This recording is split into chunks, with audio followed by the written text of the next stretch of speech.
Saudara-saudara, dengarlah dengan serius. Banyak orang Kristen hari ini sedang berubah menjadi gelandangan rohani.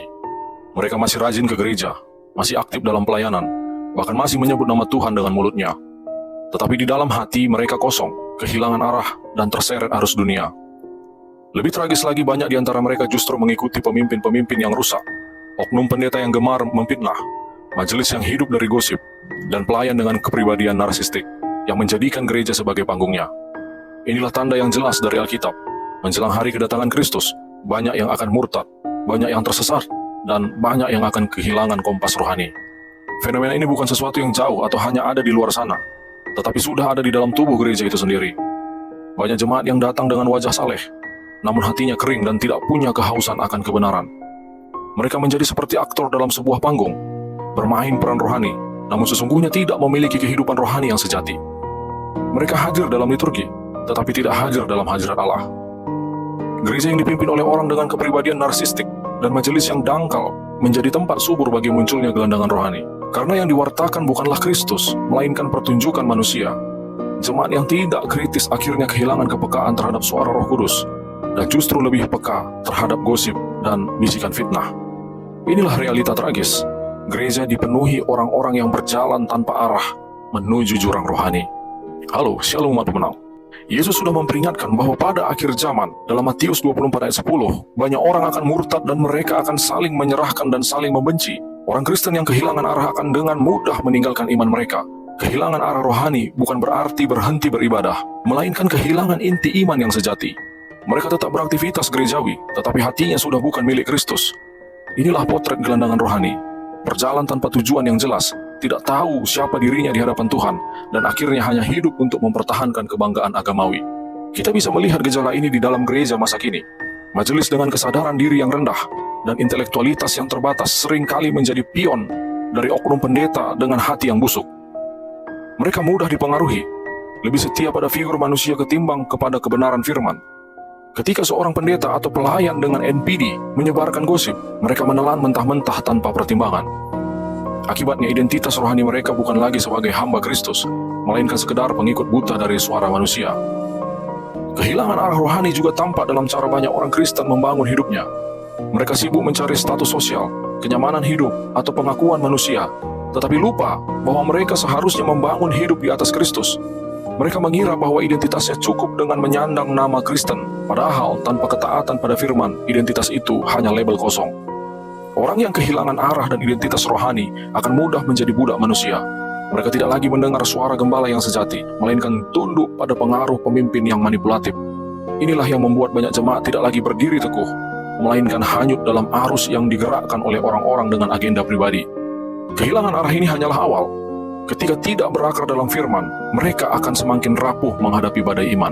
Yesus menegaskan bahwa iman yang dangkal tidak akan bertahan lama. Dalam Matius 13 ayat 20-21, benih yang jatuh di tanah berbatu adalah orang yang segera menerimanya dengan gembira, tetapi ia tidak berakar lalu murtad.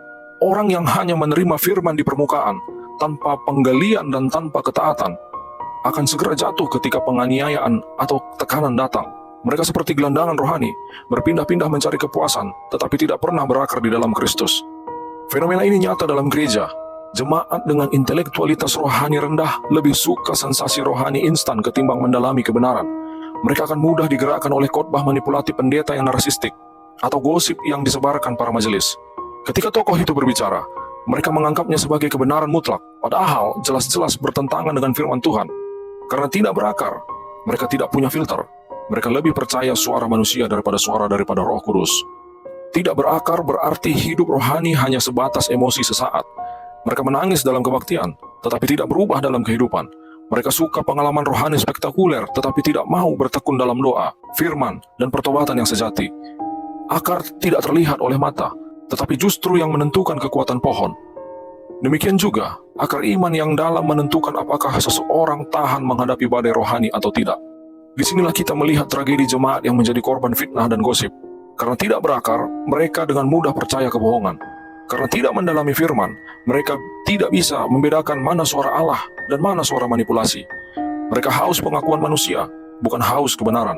Maka ketika ujian datang, mereka goyah, bahkan jatuh. Dan ketika kondisi ini berlanjut, hasilnya adalah jemaat yang tidak lagi teguh, tetapi terombang-ambing ke sana kemari. Paulus mengingatkan agar orang percaya tidak menjadi seperti anak-anak yang gampang dipengaruhi. Efesus 4 ayat 14, janganlah kita lagi menjadi anak-anak yang diombang-ambingkan oleh rupa-rupa angin pengajaran. Namun, realita di lapangan menunjukkan banyak orang Kristen justru seperti itu, tidak dewasa, tidak kritis, dan mudah terhipnotis oleh ajaran yang manis di telinga. Gelandangan rohani inilah yang berpindah-pindah doktrin, berpindah komunitas, tanpa pernah sungguh-sungguh bertumbuh.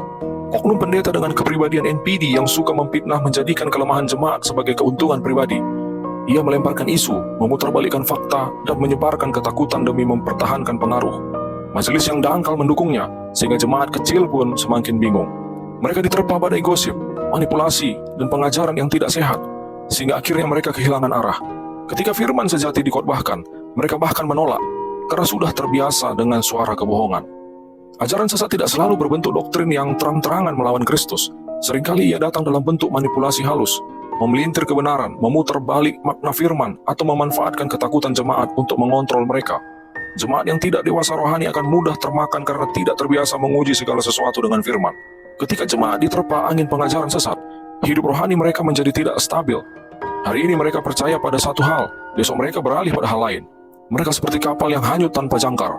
Dan yang lebih mengerikan, mereka bahkan menganggap bahwa kondisi itu adalah normal, padahal sesungguhnya mereka sudah jauh dari kebenaran.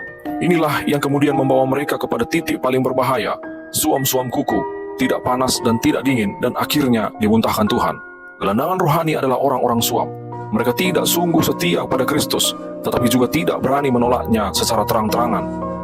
Wahyu 3 ayat 16, engkau tidak dingin dan tidak panas, aku akan memuntahkan engkau dari mulutku.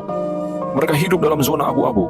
Mereka tetap hadir di gereja tetapi hatinya terikat pada pemimpin yang manipulatif. Mereka ikut pelayanan tetapi motivasinya hanya agar tidak diasingkan komunitas. Mereka berbicara tentang kasih tetapi hatinya penuh iri, benci, dan gosip. Inilah kondisi yang paling berbahaya. Mereka bukan saja kehilangan arah, tetapi juga dipersiapkan sebagai mangsa empuk bagi tipu daya antikristus. Jika hari ini banyak orang Kristen sudah bisa dibutakan oleh gosip seorang pendeta atau majelis, bagaimana nanti ketika tanda-tanda ajaib palsu dinyatakan?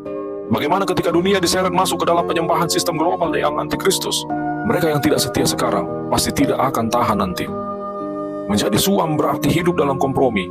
Orang suam tidak menolak Kristus secara frontal, tetapi juga tidak mau menyerahkan seluruh hidupnya. Mereka nyaman dalam agama, tetapi tidak rela hidup dalam ketaatan total. Orang seperti ini akan dengan mudah tertipu oleh tanda-tanda palsu, karena hatinya tidak benar-benar dimurnikan. Disinilah puncak dari gelandangan rohani. Mereka berjalan dalam kebingungan, hidup dalam kompromi, dan akhirnya ditelan arus kesesatan. Jika hari ini mereka tidak bertobat, maka kedatangan Tuhan akan mengejutkan mereka seperti pencuri pada malam hari, dan mereka akan didapati tidak siap.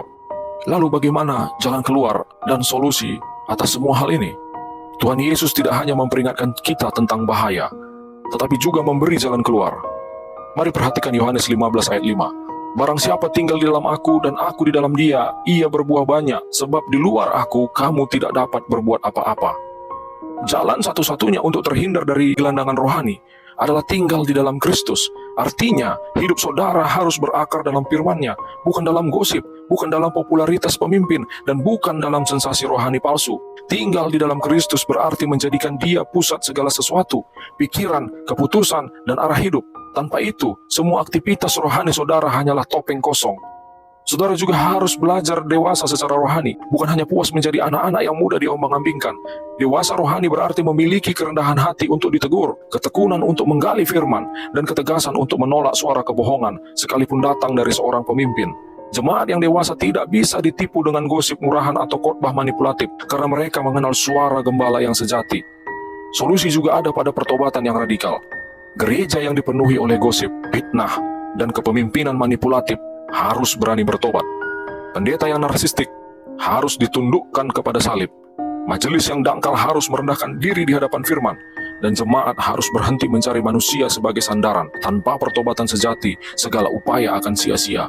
Jalan keluar lain adalah hidup dalam komunitas yang sehat. Jemaat harus mengelilingi dirinya dengan orang-orang yang sungguh-sungguh mencari Kristus, bukan hanya mencari posisi atau gengsi. Komunitas yang sehat akan saling menegur dengan kasih, saling menguatkan dalam kebenaran, dan mendorong setiap orang untuk tetap berpegang pada firman. Disinilah kita bisa bertahan menghadapi badai akhir zaman, bukan sebagai gelandangan rohani, tetapi sebagai umat yang setia. Setelah semua peringatan dan solusi ini, kita harus kembali pada inti yang sederhana.